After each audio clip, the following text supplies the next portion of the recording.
We had so far three approaches in the Mefarshim Rishonim regarding the episode of Shimon Velevi wiping out the city of Shechem.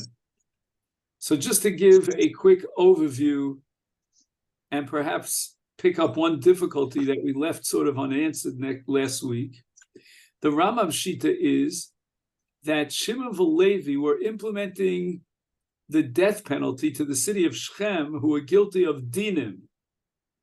And what does that mean, dinim? We know that the mitzvos, the Sheva mitzvahs b'nei Noach, can be divided into two categories, 6 against 1. The 6 are the lotas says, and the 1 is the essay of dinim.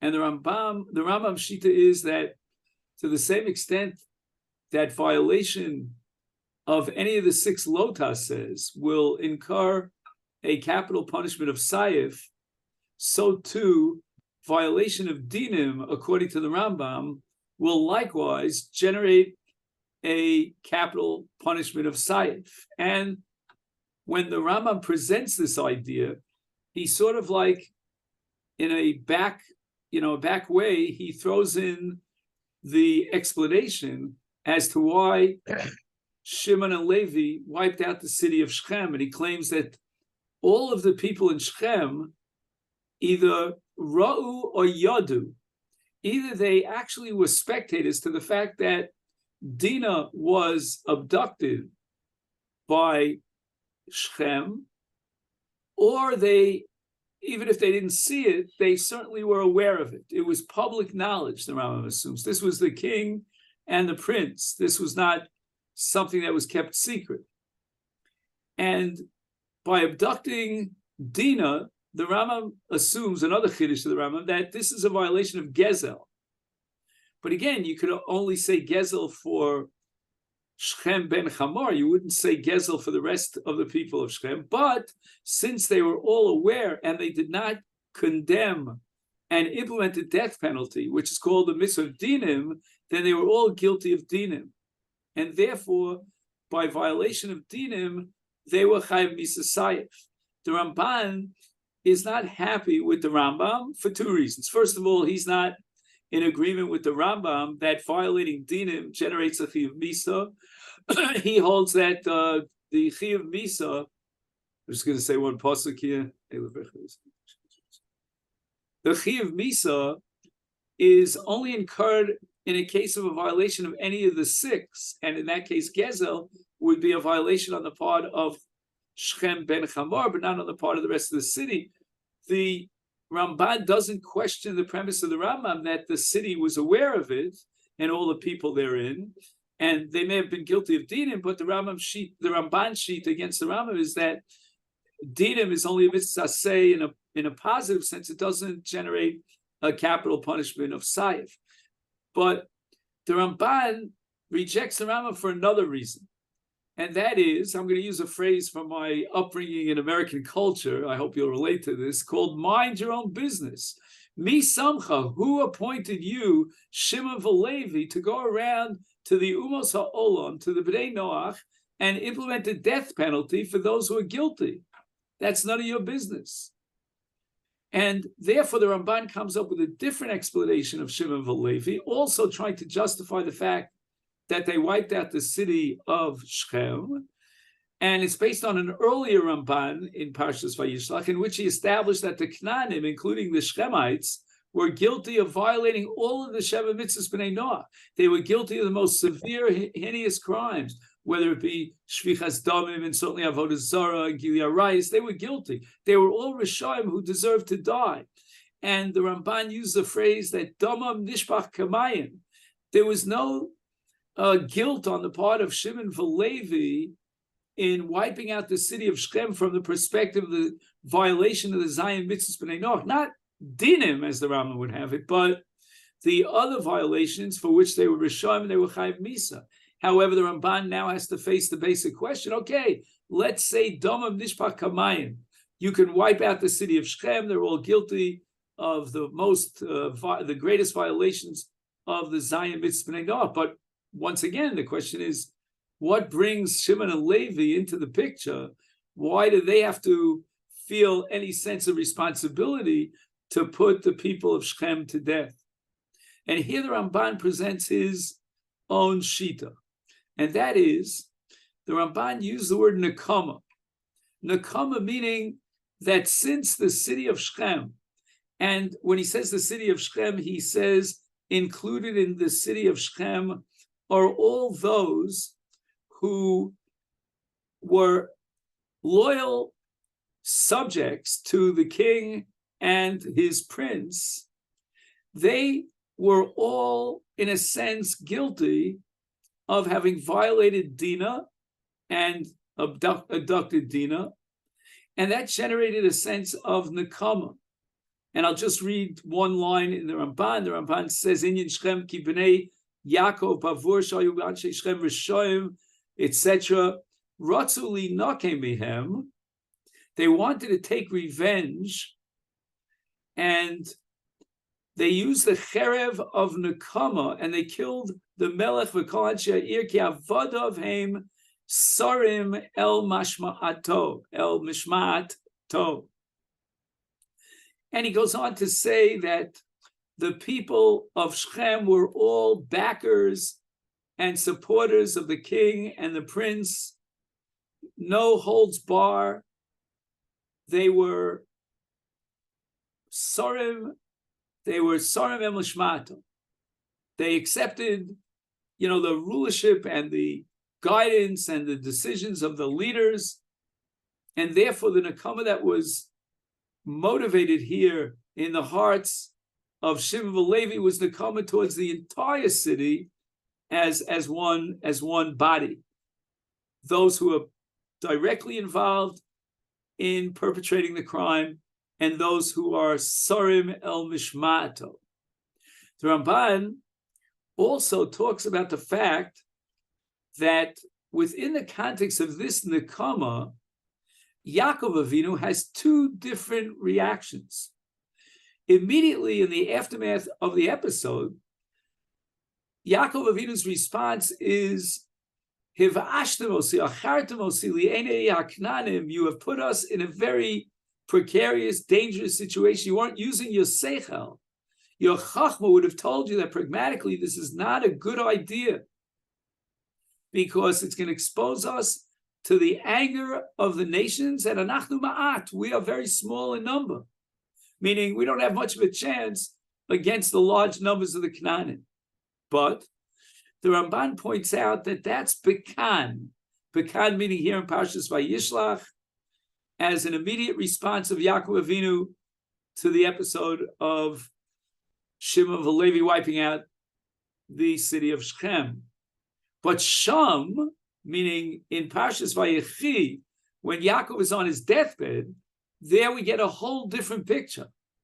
It's not the Yaakov who's afraid of the response of the Umas HaOlam and the danger involved in the killing of Shechem, but rather it's the Yaakov Avinu of harsh criticism and cursing and punishing Shimon v'Levi, spreading them out in Israel. They will not get a chelek in the land. Afitzem b'Yaakov. And why? 3 reasons. Number 1, their anger, which led them to break all bounds over here. Number 2, says the Ramban, that the people trusted them. The condition that Shimon and Levi set for peace with these people of Shechem was the bris milah, and they trusted and relied on the honesty and sincerity of Shimon and Levi. I would add here maybe an element of Chil Hashem. People rely on you. They are naive in a sense, and they believe that you're telling the truth, when the whole thing was just a shenanigan. It was just a trick. It was harama on the part of Shimon and Levi. And then the Ramban goes on to say that not only did Shimon and Levi violate the bitachon of batchu bahem, meaning that the people of Shechem relied on Shimon and Levi, but moreover, these people might have been very sincere about the bris milah. And therefore, in Yaakov's assessment, it's quite possible that the people of Shechem were on their way to do tshuva. And therefore, the Ramban finishes this up by saying that lo heru lahem klal, the people of Shechem were not guilty at all of perpetrating evil, and therefore you, Shimon Levi, had no justifiable rights to wipe them out. And here we left a hanging question. How could the Ramban present Yaakov Avinu's response to the episode of Shimon Levi in two different ways? Because in the first immediate response after the episode, Yaakov seems to indicate, you know what? Everything you did was right. It was justified. The only problem is it wasn't smart. It wasn't pragmatic. It wasn't something that we can survive. Meaning, by implication, that Yaakov concedes that Shimon and Levi were doing the right thing. That's the implication of the Ramban regarding Yaakov's Avinu, his immediate response. And in fact, the Ramban had given a lot of credit to the idea of Nekama, and Nekama not just against those who directly perpetrated the crime, but even against those who were Sarim L'mashmata, that they were part of the kingdom. And they Can I ask you a question? Yeah. How are you understanding that point of Sarim L'mashmato? What is In that? other words, they applauded, they sanctioned, what word am I looking for? They approved, they consented, they voted in favor, But halachically speaking, how does that, like, what's the halachic reason why they're allowed to be killed then? Because, in other words, what the Ramban is saying is the halachic reason for killing them is because they were Rishayim. But if you ask me what gives the impetus to Shimon and Levi to take the law into their hands and to decide to implement that Misa, which again was not a halachic issue because, as the Ramban emphasizes, Domam Nishpach Kimayim, but rather in the context of the Ramban's objection to the Rambam. Why is Shimon and Levi, becoming the supervisors? They are in charge of meting out the law and implementing the death penalty. The answer is Nekama. But you might ask, Nekama against whom? And the Ramban says that the Nekama was against not only those who directly were involved in the action, but those who supported and were part of this entire campaign. so in And principle, that can apply to Gaza also. Palestinians, we're going to have to ask the Ramban the following question. Are the Palestinians rah in favor of Hamas? Or are they just simply afraid of Hamas? They're not really supporters of Hamas. Who are the Palestinians that are rejoicing and dancing in the streets? Are they being forced to do so by Hamas? And I think I told you the story, but if I didn't, I'll repeat the story now. When my oldest son was born, we lived in Malay Adumim, not the Malay Adumim of today, the Malay Adumim of yesteryear. We were surrounded by El Arzaria and all these Arab towns. And on the very day that they drove, because we had a local ambulance, and they drove my wife to Harat Sofim to give birth, and they drove her in the ambulance.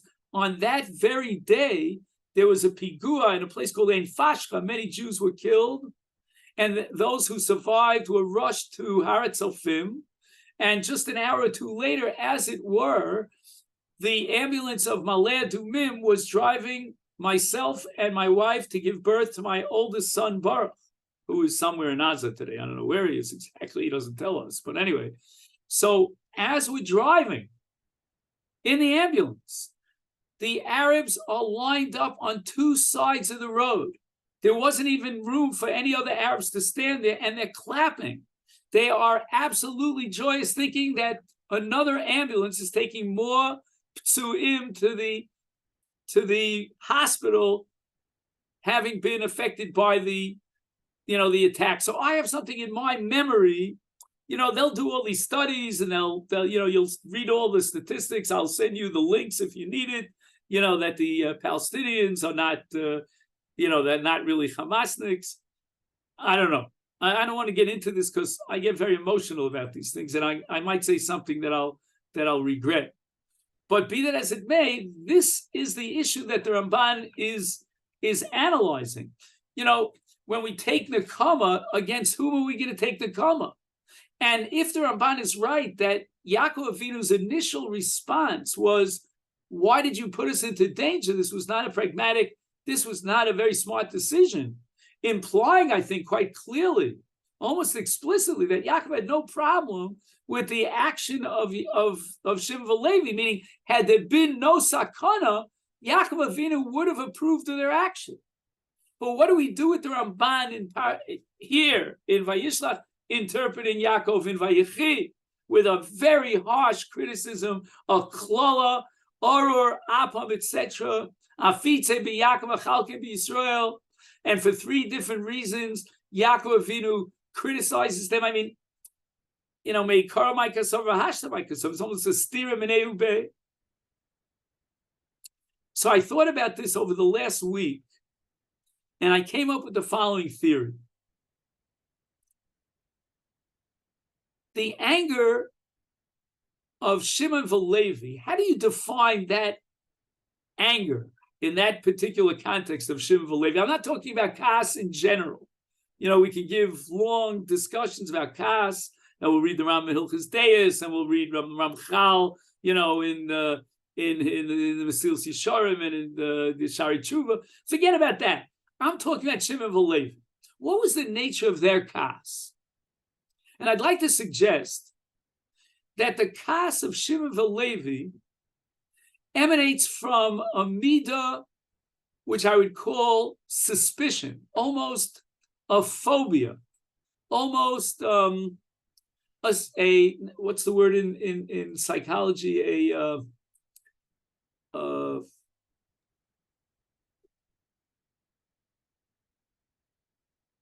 It's at the tip of my tongue. If you could help me with it.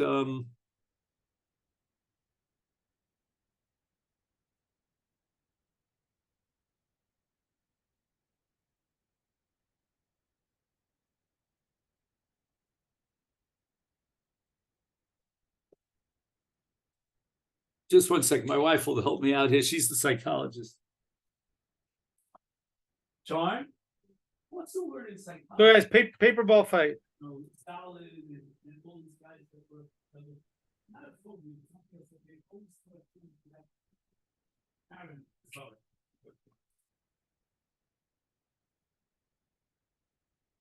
Of course, I'm embarrassed. Paranoia.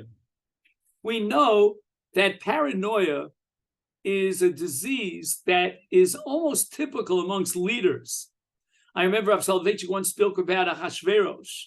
He was paranoid, and Hagam Lichbosh as Ishti Babayis, And of course, Stalin was known as a paranoid, and many, many others.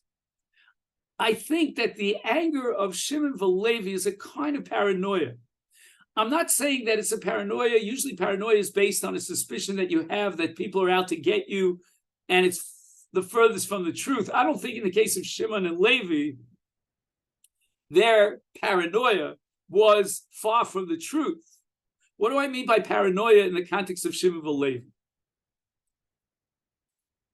Shimon Levi thought that Bnei Shechem, the city of Shechem, by eagerly accepting his offer for bris milah, were out to take over Klal Yisrael.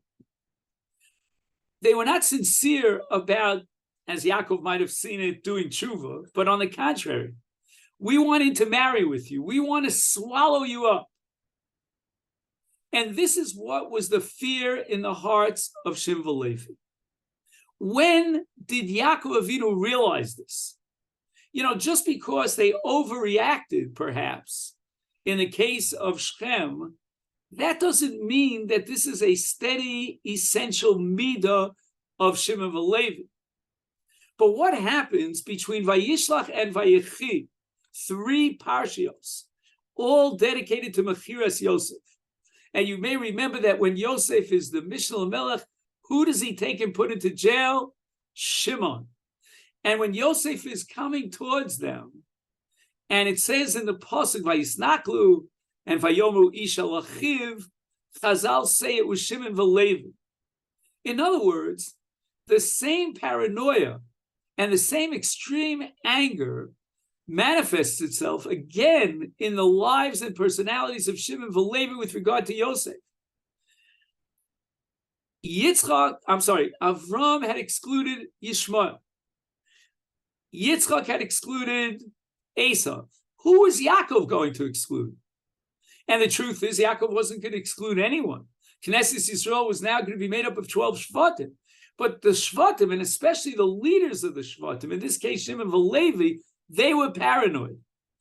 Vayavi as the Basam Ra, what they thought was that Yosef wanted to be the next Av, the next link in the chain. He was judging them as Mored B'Malchus. He was judging them as those who are guilty of crimes and they should be cut out from Klal Yisrael.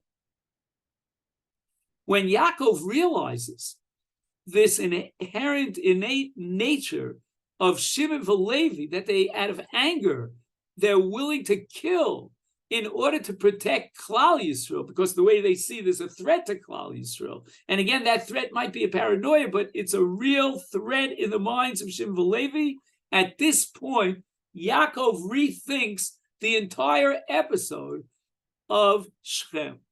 And he realizes that this is a terrible midah that could go out of control. Yes, kabdeu v'chashdeu, we have to be careful. We have to be, suspicious of people who might want to do us under, but at the same time, not to exaggerate. And he thought that Shimon Velevi's midah was an exaggerated form of anger against someone who's perceived in their minds as a threat to Klal Yisrael. Just a suggestion. Let's go on to the Maharal MiPrague. The Maharal MiPrague introduces an entirely new concept into the picture and the episode of Shimon Velevi. Until now, we have discussed concepts of violating Sheva Mitzvahs B'nei Noach. In the case of the Rambam, it's Dinim. In the case of the Ramban, it's all the 6 violations. We've discussed the concept of Nakama, but no one has raised a word, a context of what? Milcham.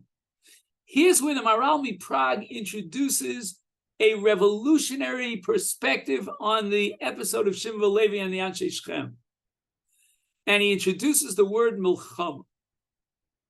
And now, the Maharal MiPrague is ready for 2 different revolutions. If Shimon and Levi had declared war against the Bnei Shechem, says the Maharal, this is the first major revolution, it's Ummah against Ummah. We are not declaring war against individuals. We never declare war against individuals. Call that Nakama, if you will. But don't call it implementing the punishment in the case of Ben Noach, who's condemned to death. But says the Maharal, we're in a different league. We're talking about something of a different nature entirely. It's essentially, fundamentally different. And that is Milchama. In Milchama, it's Ummah keneged Ummah. And that's going to make a whole nother perspective on the Palestinians today. Unless you're going to tell me that Hamas and the Palestinians belong to 2 different ummos. I find that hard to believe. I'm not a geneticist, but I would challenge anyone, even my friend Rav Nachman Kahana, to do genetic testing on the Palestinians and tell me that they are genetically different than Hamas and all those enemies of jihad and so forth and so on. What I'm saying is that the breakthrough of the Maharal here has a direct bearing on our war against an ummah, including those Palestinians who did not initiate any sort of a battle or combat against the people of Israel. And the Maharal is very, very sensitive to the fact that it's not every member of the city of Shechem who is guilty of attacking us. But here the major revolutions of the Maharal. he says, first of all, don't we have to waive or extend a peace treaty? Doesn't the pasuk say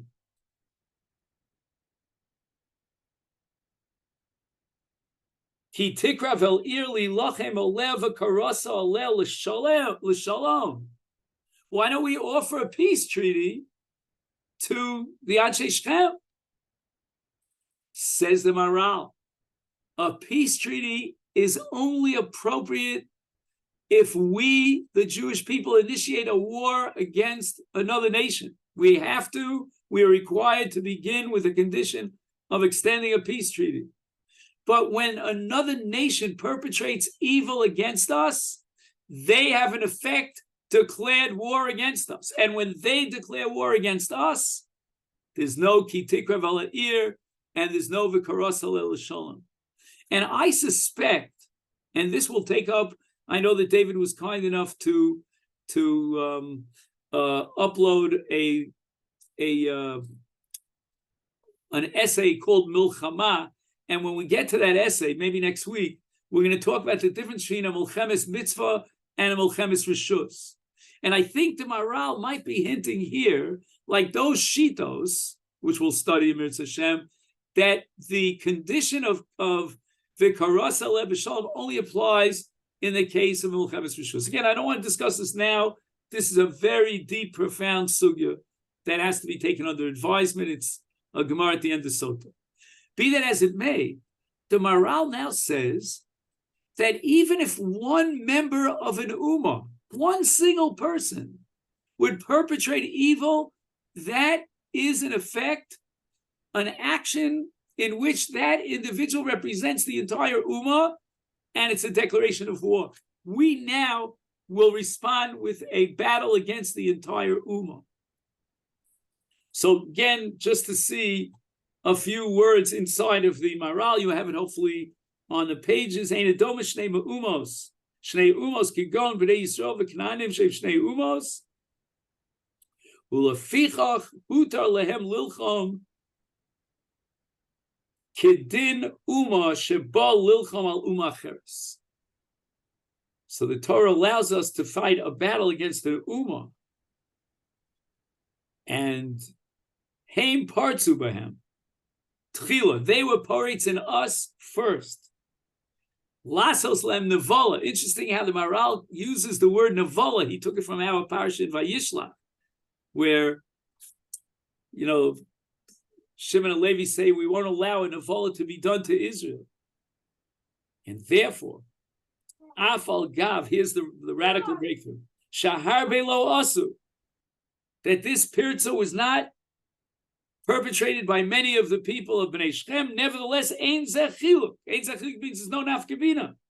But Kevan Shahoyu Ba'osa Uma, since they are part of the collective entity of that Uma, Sha'asa Ralahem, is Mutarim Lavale Mulchama. We're not going to distinguish between one person and another. It's one Uma against the other Uma. Tremendous breakthrough of the Maral Miprag. Not at all similar to the approaches of the Rambam and the Ramban, who were looking for different understandings of what motivated Shimon and Levi. The Maral takes us into almost a pure halachic discussion, analyzing Shimon and Levi as representing one ummah, and Shechem ben Chamor representing another ummah. We go to battle because they initiated a nevala davara against us.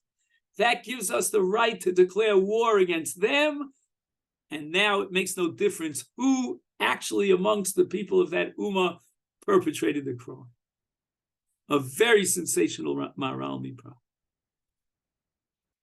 Ad Khan Hakof Aleph, and now we go on to Rav Shimshon Ful Herschel. Unless there are some comments and questions, I think David, you wanted to say something.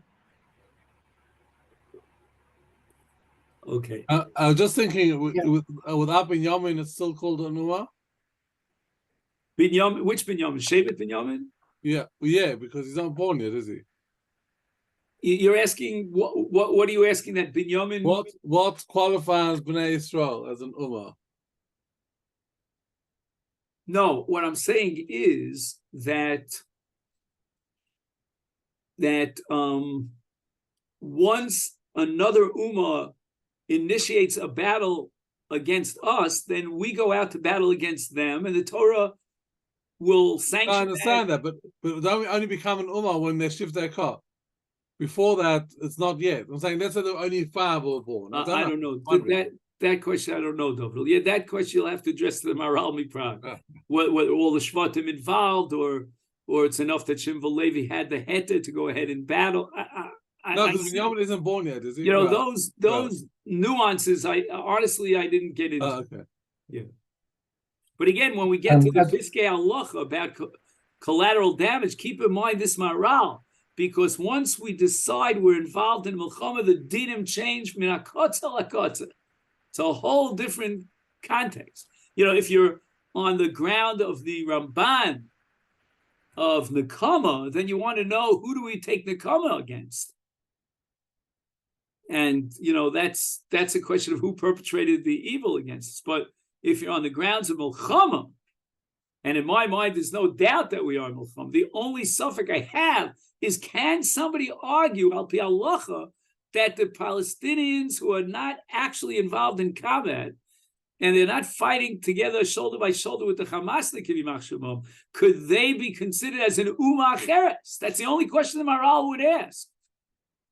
We don't need to justify that Ummah has taken the initiative against us, and that we have to go out against this to Milchama. And I would never, ever question, and I beg you not to question the premise, that we are involved in Milchama against Hamas. Are we involved in Milchama against the entire Palestinian people?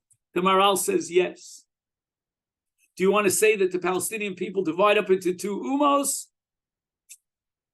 I personally have difficulty accepting that. Maybe you'll write a shtickle Torah and you'll prove to the Olam HaTorah that, the Palestinians are divided up into 2 ummos. All right. Now we're both. Who's that? Adam? Adam, yes. So I where does the Maharal get the source that, okay, once one, I mean, our case with the Hamas Palestinians, it's like it really is mamash umot, because it wasn't just like one person did something; it was a whole crowd, and they're back. But you can talk about it, and it seemed like the case of like with Shechem and all that. Where does Maharal get that?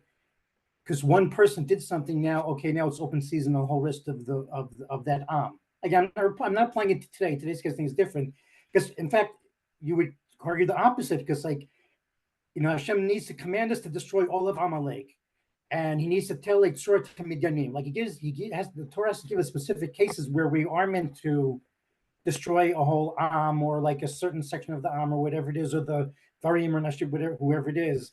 It's not like taken for granted that as soon as there's some kind of attack that that means it's open season on everybody else. Again, it could very well be that since Shechem is part of Canaan, that itself gives us a different spin on it. You're asking, let's say if a different nation would, one member of a different nation would perpetrate some sort of crime against the Jewish people, would that justify going out to Milchama against the entire nation because of the action of one individual?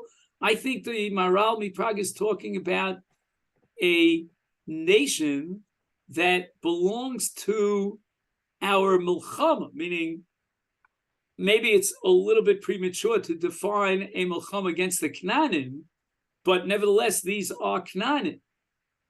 Sorry, can't but again, I just want to make the point here that you're right. We have to go through every revolution here of the Maharal and analyze it. My purpose, my goal was only to ask the question, what would the Maharal himself say about Hamas initiating evil against the Jewish people, and we are now involved in a Milchama, and Kuliyama Lo Pligi, that Hamas has put a threat on the entire country. We know now what their plans were, etc., etc. And now if we're involved in Milchama, can we apply the Maharal's principle? What would the Maharal say? Is it a Milchama of Ummah Keneged Ummah? Sorry, can't you just say that Shechem is the prince? He represents the nation. It's It's not Stam a guy. It's Right. He's not just a rank and file it's the citizen. head of the tribe. It's actually Right. But I So think that's David, different. all that will become clearer once we do Reb Shimshon Fel Hirsch. Now, what you have in front of you, as I mentioned last time, is a Hebrew translation from the German. I don't know German. If I did, I would read Rav Shimshon Hirsch in the original. One thing I can tell you, as I mentioned last week, forget about the English translation unless there's an updated English translation, which maybe you could send me to. The Hebrew translation is not bad because one of my students knows German, and I asked him a few key words here in the Hebrew, which I thought were a little bit questionable. And by and large, he supported the validity of this Hebrew translation. But this is what we have in front of us, and that's what we'll do. I just want to point out, I just resent again on the group list to the document in case anybody wants.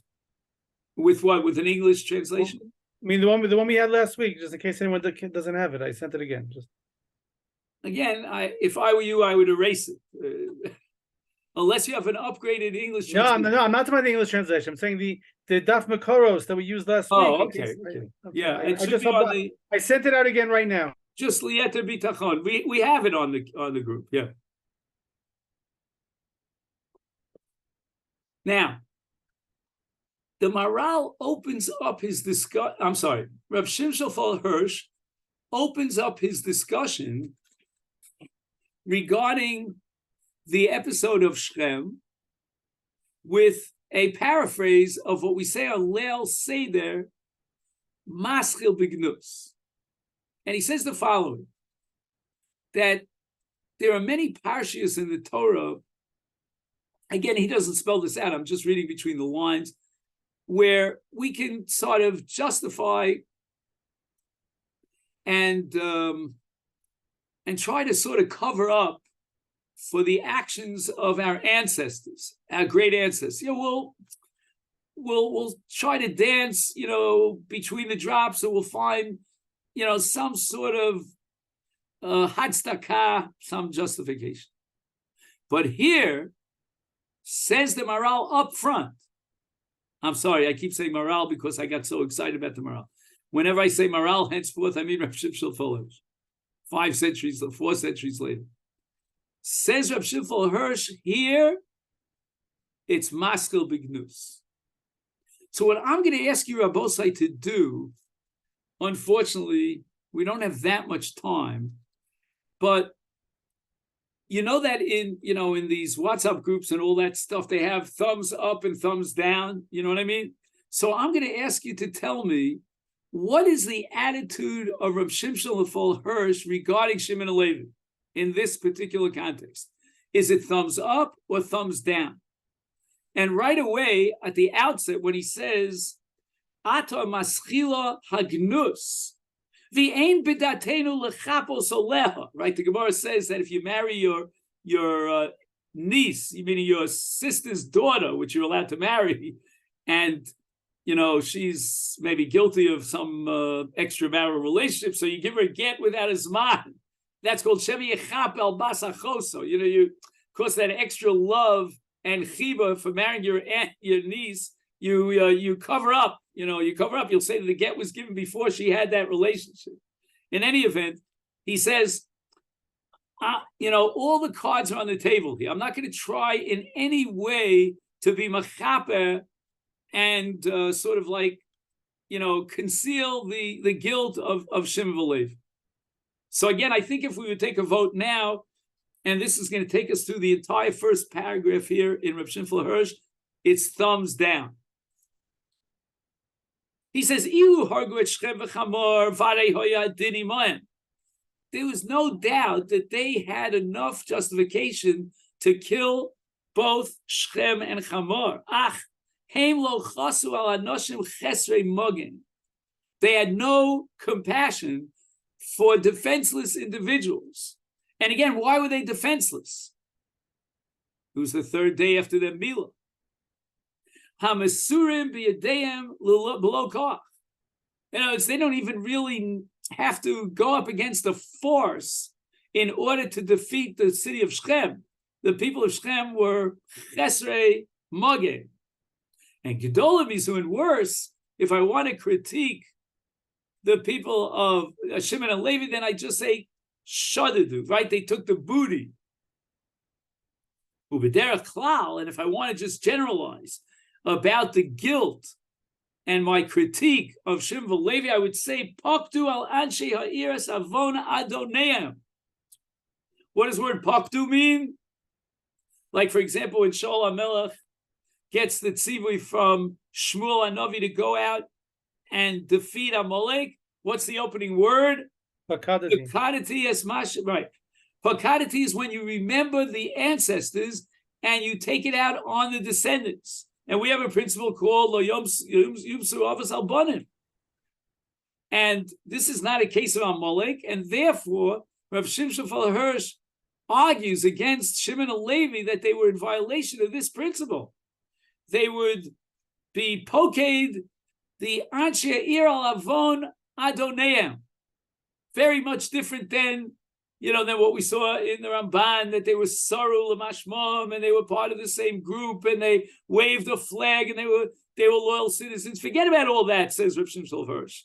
They were not guilty, and you cannot hold them guilty for the crimes of the leaders of the community.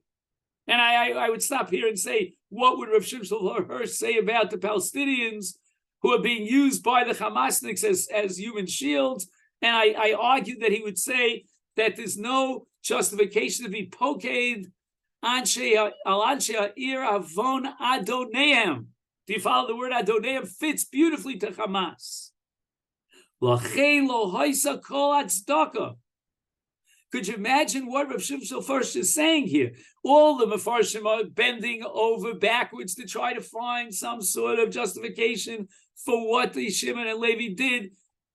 Says Rav Shimshon Hirsch, cards on the table. There's no lechapos here.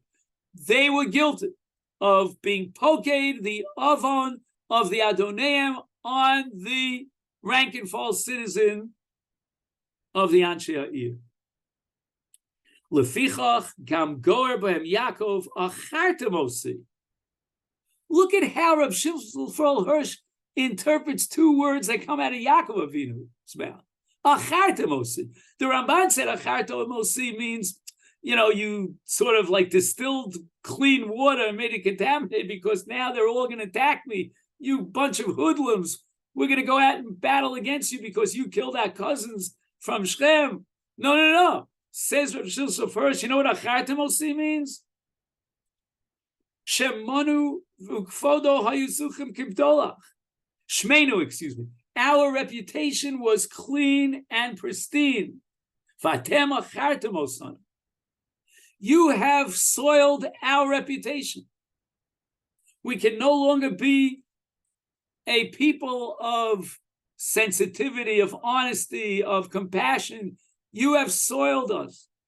In other words, Rav Shimshon Hirsch, as opposed to Ramban, has Yaakov Avinu's critique against Shimon and Levi from the onset, from the get-go. Perhaps, Yaakov is right that they took such a bold action that they endangered the people of the household of Yaakov. Yeah, but that's true. But moreover, you have ruined our shem tov, our kavod, our dignity, our esteem amongst the people. Hiv ashtem es rechi, our, the reach now smells awful. It's repulsive. Ben aknani v'aprizu. And in addition to that, lo nehagtem b'chachma ki anachnu ma'atim. This was not a very smart thing to do. In a word, Rav Shimshon Hirsch holds Shimon and Levi guilty for a very, very, very bad crime. However, let's look at the next paragraph. Says Rav Hirsch, did Yaakov Avinu allow, or did the Torah give Shimon and Levi a chance to counter-argue? In a court, if somebody is accused of a crime, he has a right for a defense attorney. And says Rav Shimshon Hirsch, you could condense their defense argument into one sentence, namely Hakizona Nases al Choseinu. And this is Hefker. What do you mean? They could just take our daughter and violate her?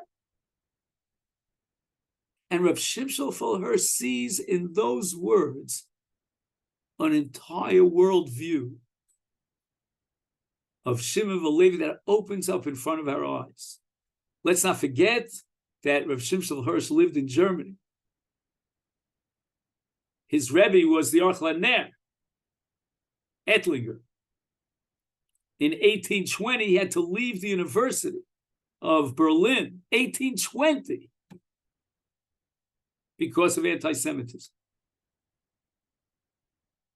I mean, German anti-Semitism is as old as the hills. Says Reb Shimshon Hirsch, you know what got the Shimon HaLevi's excitement? What got them all worked up? He says, because in these words, He megalim es kol nimukam hadon lo haya marshel atzmo et kol zeh. What allowed the king of Shechem to let this pass? And the answer is, Il mole hoisazu nara Yehudiya. She is a Jewish girl. What concept is in the back of the mind of Reb Shimshon Hirsch? Why are they attacking this girl? Why are they abducting her? Why are they raping her? Why? She's Jewish. What's that called? Anti-Semitism. Anti-Semitism. You know, I think of Rav Shimshon Hirsch like I think of my father and all of his colleagues, the rabbinate in America. When they read a parsha in the Torah, their goal is to show you how the parsha speaks to contemporary life. And this is what Rav Shimshon Hirsch is doing. He's telling us that in very contemporary terms, we suffer from anti-Semitism. And the first anti-Semitic act that was perpetrated against the Jewish people was the act of Shechem and Chamor. And we're easy targets for the Goyim. They hate us, they don't tolerate us, and we're basically weak and simple targets. And he describes them as Zora ve'azuva. You know, with fifth column, we're never accepted as part of the country, we're always suspicious. I mean, look at America, how they're treating the Jew today. And the next word is ra'ayon. And I told my student, this is a mistranslation. He went back to the German and he said, instead of the word ra'ayon, you should put in the word machshava. Machshava zu ora belibom es hakara sheyesh regoim bohem gam mishpachas Yaakov te'oches becherev kidei lahagen al kavod v'tor. There are moments in Jewish history when even the Bnei Yaakov have to grab onto the cherev. The cherev was given to whom? To Esau, al charbachatichya. But there are moments in Jewish history, and that's what Shimon Valevi understood. This week's parsha. This week's parsha. Oh, you mean Kol Yaakov, Daim Yidei Esau? Al charbachatichya, yeah. Oh, I mean al charbachatichya, yeah. No, I saw recently a video that what we're doing in Aza today is exactly why Yitzchak gave the bracha that he gave, because it was Kol Yaakov and Yudayim Yudei Esau. And there are some moments that we with the Kol Yaakov have to put the Kol Yaakov on the back burners, and we have to take up the Yudayim, meaning the Cherev of Esau. And believe me, Rab Shimshon Hirsch is applauding the actions of Shimon Valevi. So if I stop here and I ask you thumbs up or thumbs down, what's going to be your response?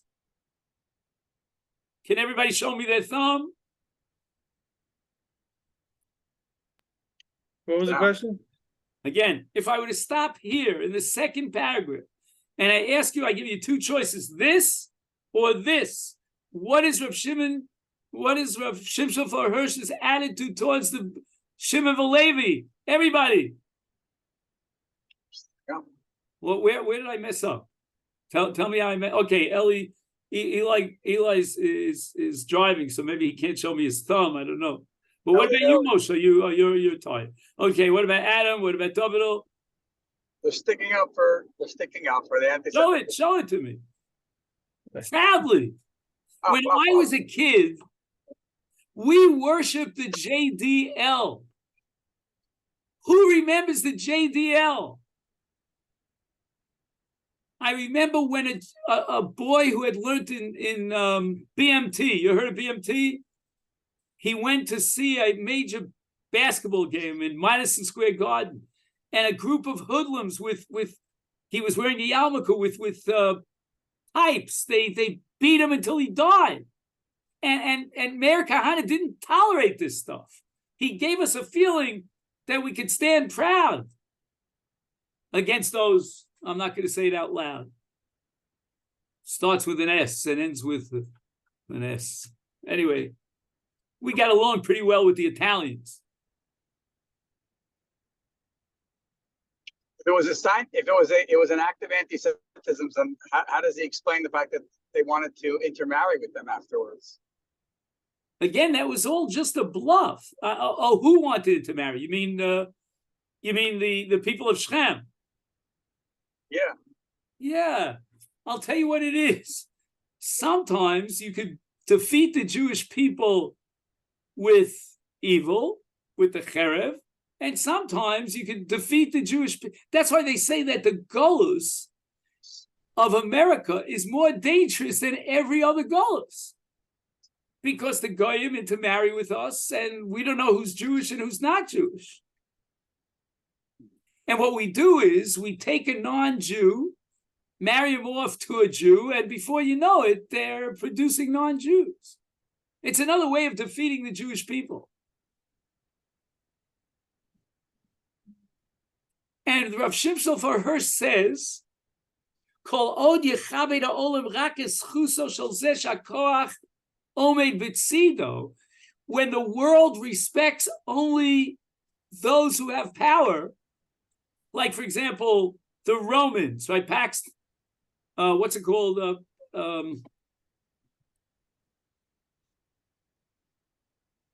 Right? We have power, right? Then Gam Yaakov tzorech la'amin es yoda b'cherev. If the world only has respect for physical power and might, then we have to train ourselves. And when I read this, training ourselves in cherev, who do I think of? Tzal. Not the tzal that I did, 6 weeks of basic training at the age of 34. It was a joke. When I did push-ups, my mefaked said, "Oh, okay, you can stop here." He was afraid of a heart attack, what I'm saying. But I mean the real stuff. Heimlu bikshu linog b'chachma.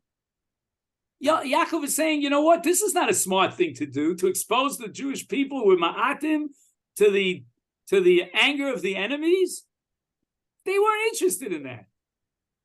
Haim Ratzu, what was their agenda? What was their purpose? Lahapil es a masam ala brios. And I think, again, the translation here is a little weak. I don't think he said anything about brios. It's lahapil a masam ala goyim, ala oivim. And here's Meir Kahane's line, right here in Rav Shimshon Hirsch, about 150 years before Meir Kahane. This reminds me of what we discussed about Pinyin Shvuyim. If we capitulate and we give them Yesem Miknei Denam, it's only going to whet their appetite. And if we succumb to them, I'm thinking the Warsaw Ghetto Uprising. If we just go like lemachos, then Ya'izu Acherim Lasos Kedavar Zeh. We're sending out a message that we are weak people. Very easy to take advantage of us, squelch us, and with might and power of a cherub just destroy us. And what did they do against us? B'nos Yisrael Hefker. Who remembers the Sheish Tvikot of Rav Soloveitchik about, Kol Dodi Nefek, about the establishment of the state of Israel? I don't remember the order, but I think the first one was Shedam Yehudi Eino Hefker.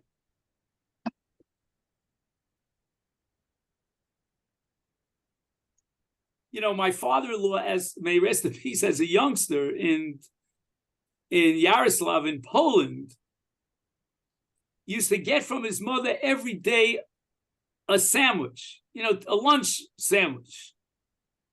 And the goyim would try to pull it out of his hands. And on one occasion, a non-Jewish child, actually pulled the sandwich after him. So my father-in-law said, I'm not taking this anymore. I'm not tolerating it. He hit him over the head with a pole. And the kid's life was hovering between life and death. And the people of Yaroslav understood that the entire Jewish community's life on Yaroslav was hovering between life and death. Miraculously, the kid survived. Otherwise, there would have been no Yaroslav. My father told me that in his shtetl, he was up until the age of 12. He was brought up in Lithuania. He said that if a guy decided to kill a Jew, there was less din, less dayan. No one could prosecute any Lithuanian, who killed a Jew. My father used to go to cheder with his goat. The goat would sit outside the cheder and defend my father. He was a very powerful goat. I was raised on stories about my father's goat. But the story of anti-Semitism is not, hundreds of years ago. My father can testify about it. I'm not going back many generations. Benos Yaakov lo tiena hefker. Thumbs up. Shimon v'Levi are the precursors of Meir Kahan, of the Jewish Defense League. In the year, I think it was maybe 1886 or something, the chief rabbi of New York, his name was Rav Yaakov Yosef, died, and there was a massive funeral. Again, I don't know how many Jews lived in New York in 1880, I don't know, but it was a very substantial ceremony. So the hoodlums climbed up on a top level, and they started throwing things on the Jews who came to the funeral of the chief rabbi. And the Jews went after them. When I was in high school, at Yeshiva University High School in 1967, during the Six-Day War, I won't say it out loud, came by and said, burn the Jews. And you should have seen the entire dormitory pile out running after this guy. The only community in America that does Meir Kahane style is what? Satmar and Williamsburg. That's called Chapsum. You know what Chapsum is? If a Satmar Chassid yells Chapsum, thousands of Chassidim will pile on this guy, pound him away. That's the JDL of today. And of course, Meir Kahane was killed by an Arab. But here it is. So, I'm thinking out loud because we want to get to the tshuvas that deal with collateral damage.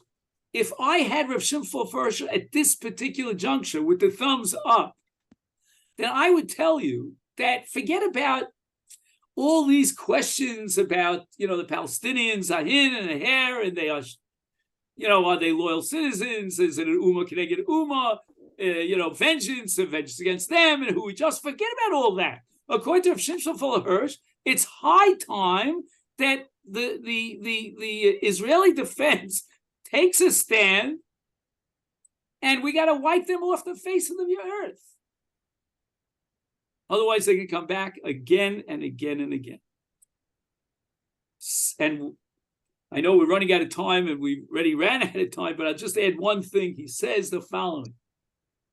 He says, basically, Shimon and Levi were right. They were definitely justified. And he says, Hamatarasha shafu elea, their purpose, their goal were Kedoshim and Mutzdakim. These were holy ideas of Shimon and Levi. And they were definitely justified.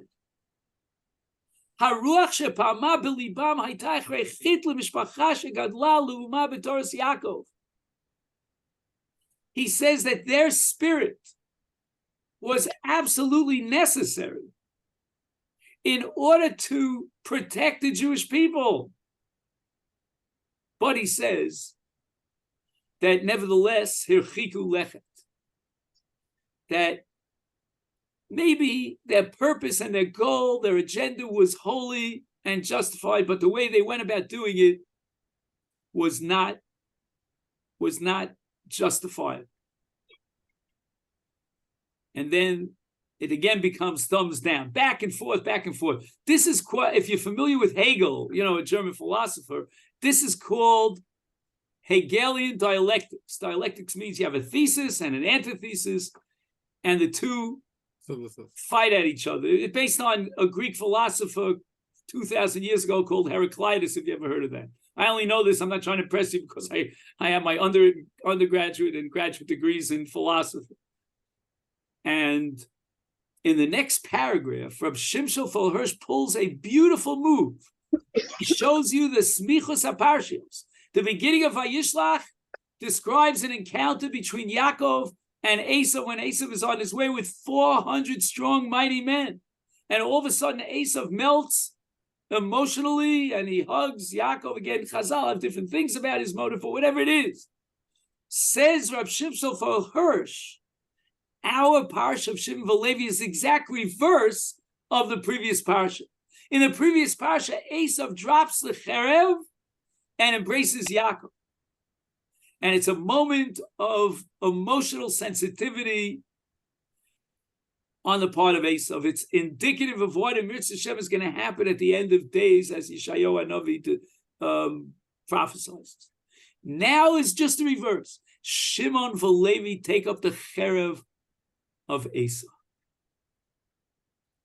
There's a lot more here. It's up to you if you want to continue, or we could go on to the next topic. You'll tell me. And maybe you could recruit some of your friends. In any event, let me wish you a great week. And if anybody wants to stick around for questions, I'm here. I think we should continue. No, it sounds like, it's still... Maybe you could ask on the... Because again, usually I do one lecture on a topic, 2 lectures, but 3, because the next shlav is to basically figure out what Rav Hirsch would say about the current situation. There's an Orach Chaim HaKadosh and an unbelievable Mechilta in Parshas Beshalach.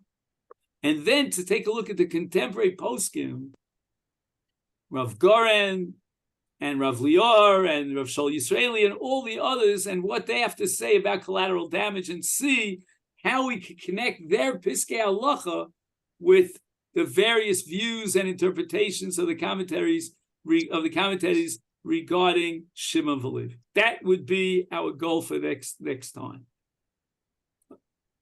It's up to you. I'm for it. I'm for it. I'm for it. I'm sure other people will also be after they hear the recording. Okay. I hope people listen to the recording. Honestly, I